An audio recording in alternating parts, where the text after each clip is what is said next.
number 1795A, John Deere STX-38 gear shift. Tearing it down into parts, 218-844-4968 for parts off the machine.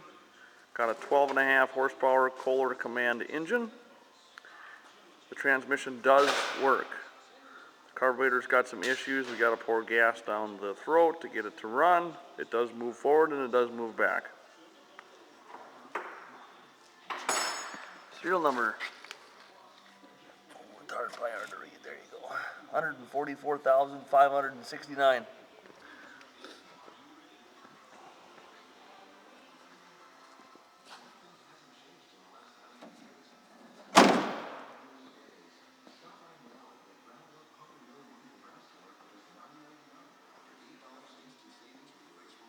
Thank you for stopping by.